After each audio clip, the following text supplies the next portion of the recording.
छोड़ेगा। माए बहने, आप कहते हैं बेटी पढ़ाओ बेटी बचाओ, आज बेटियां सड़कों पे।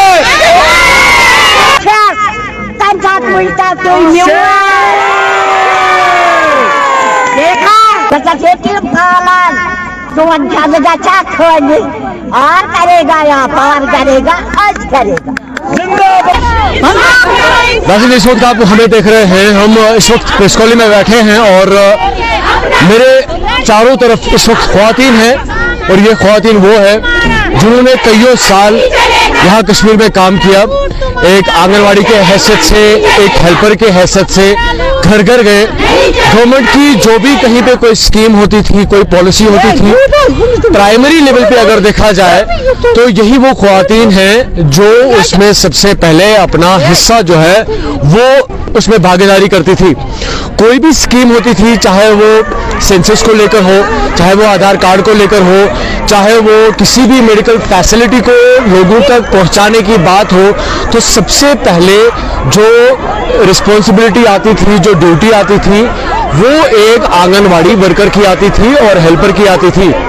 यही वो ख्वातीन हैं जो पूरे कश्मीर में घर घर जाकर उनको सरकार की स्कीमों के बारे में बताती थी कि उनको फायदे कैसे मिल सकते हैं। लेकिन अफसोस की बात है, जो लोग सरकार की स्कीम को लोगों तक पहुंचाते हैं, आज वही ख्वातीन अपने रोजगार के लिए यहाँ पे दर-बदर की ठोकरें खा रही हैं। हालांकि इन्होंने कुछ दिन पहले, इससे पहले भी एक एहतजाज किया था, सड़कों पे भी इन्होंने अपने नारे बुलंद किए थे और सरकार से दरख्वास्त की थी कि इनकी जो मांग है उसको पूरा किया जाए।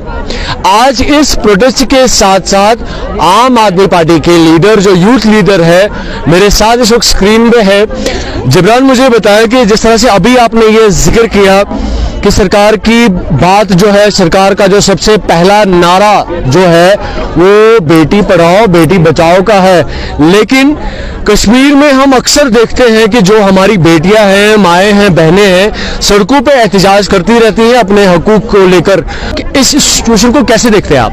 अस्सलाम वालेकुम सभी लोगों को। सबसे पहला नारा सरकार जो देती है वो देती है कि एक प्रधान और एक संविधान, एक विधान, यानी कि कन्याकुमारी से कश्मीर, गुजरात से वेस्ट बंगाल, ये सारा हिंदुस्तान एक है। कश्मीर हिंदुस्तान का अटूट अंग है, आप ही कहते हैं, हम भी कबूल करते हैं, मान लिया। लेकिन मुझे इतना बताइए, अगर यही बेटियां और माएँ, जो रिजर्वायर में आपका पानी है, उन पाइपों से पानी घर घर जाता है, आप इन पाइपों को ही कबूल नहीं कर रहे हो, आप इन पाइपों को ही काट रहे हो, तो किस तरीके से आप इस चीज को जस्टिफाई करोगे? अगर आप भी, मैं आपसे सवाल पूछूंगा, आप कहां रहते हो, अगर आपके घर में कोविड की सर्वे हुई होगी या आपका इलेक्शन कार्ड बना होगा, मैं हकूकन ये बात बोलूंगा, या तो आंगनवाड़ी वर्कर होगी, या तो कंसोलिडेट मुलाजिम होंगे, या तो हेल्पर होगी, या तो कोई टीचर होगा, BLO जो होते हैं, ये लोग यही लोग हैं। और 40 या 20 रुपए का 20 दिन का खर्चा देते हो, उसमें तो बच्चा जूस नहीं पिएगा आज 20 रुपए में, तो 7,000 रुपए आप इनको 1 साल का देते हो, वो खर्चा BLO जब ये होते हैं, और 4400 रुपए की सैलरी देते हो। ये मुझे बताया कि अभी हमने एक खातून से बात की जो काफी उम्र रसीदा है, उन्होंने जब अपनी तस्वीर दिखाई जी, वो यंग एज की है, एग्जैक्टली, तब से आज की डेट तक वो सर्व कर रही है इस महकमे को। सरकार ने कहा कि हम स्टेट से UT में तब्दील करेंगे, लोगों के लिए खुशहाली आएगी, तो कहां पे देखते हैं आप उस खुशहाली को? जितनी इन पुरानी सियासतदानों ने कुर्सियां नहीं देखी, जितनी इन पुरानी सियासत सासों ने कश्मीर के हालातों को नहीं देखा ना, उससे ज्यादा इस चाची ने कश्मीर की हुकूमत को बनते हुए और गिरते हुए देखा है। और अब यही लोग हैं, इसी किले को ढहाएंगे नहीं चाहिए। जंग इस वक्त हक की है, आने वाले वक्त में मैं आपको दावे से बोलूंगा, इनको कहो कि आप सरकार बना के दिखाओ तो यहां से ही। आखिरी बात आपसे जानना चाहता हूं कि लगातार इनके एहतजाज चल रहे हैं, वजह क्या है कि सरकार सुन नहीं पाती इनकी बात? क्या इनकी डिमांड जेन्युइन नहीं है या सरकार इनको सीरियसली नहीं ले रही है? देखो, सरकार इनको सीरियसली नहीं ले रही है। जिस दिन सरकार इनको सीरियसली लेगी ना, वो कहते हैं ना, एक डायलॉग है शाहरुख साहब का, don't under estimate the power of A common man. अगर आपने एक आम इंसान की, आम शहरी की पावर को अंडर एस्टिमेट किया, खुदा की कसम, जो इलेक्शन कार्ड आप लोगों ने इनको दिए हैं ना, आने वाले वक्त में जब बटन दबेगा आपकी सरकार पलट जाएगी और इनके लिए बेहतर स्कीम ले आएंगे। मेरे साथ आम आदमी पार्टी के यूथ लीडर जिब्रान बात कर रहे थे। उनका मानना है कि अगर इन्हीं लोगों के साथ नाइंसाफी होती है तो यही वो लोग हैं जो पूरे निजाम को पलट सकते हैं।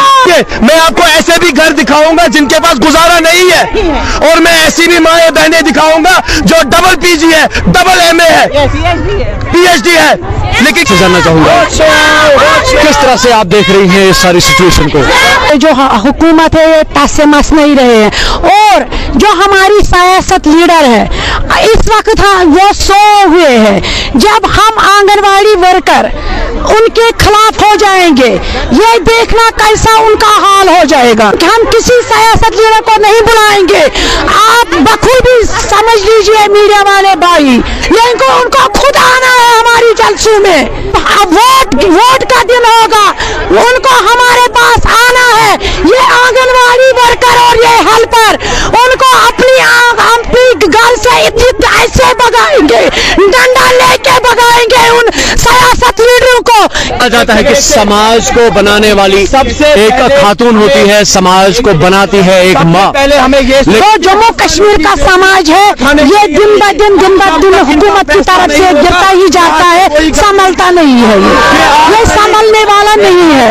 जब तक गवर्नर साहब और मोदी जी उनके दिमाग में जो उनके कान में रुई डाली हुई है ना, लेकिन जब वो कान से रुई नहीं निकालेगी तब तक ये समाज गिरता ही जाएगा। ये नहीं कहीं नहीं संभलेगा।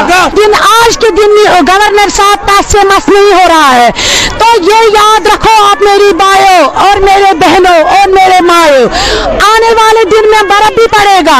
ये शेरनी जख्मी शेरनी देख रहे हैं ना इधर आप, चाहे बूढ़ी हो चाहे यंग हो चाहे क्या हो, वो बर्फ पे भी बैठने वाली है।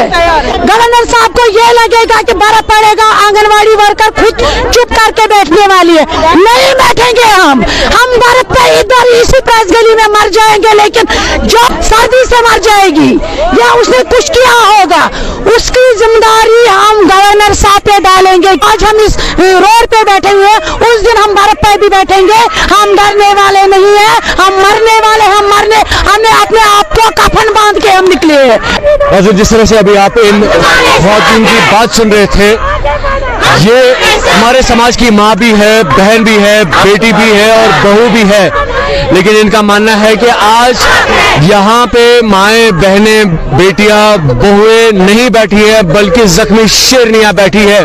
और इनका मानना है कि जब तक इनके साथ सरकार कहीं ना कहीं पे सही फैसला नहीं करती, ये एहतजाज ऐसा ही रहेगा, चाहे बर्फ हो या बारिश हो। ये इसी प्रेस कॉलोनी में लगातार एहतजाज करती रहेंगी जब तक इनके साथ इंसाफ नहीं होता। आप देख रहे हैं चैनल मोर में हूं मीर मोर, श्रीनगर।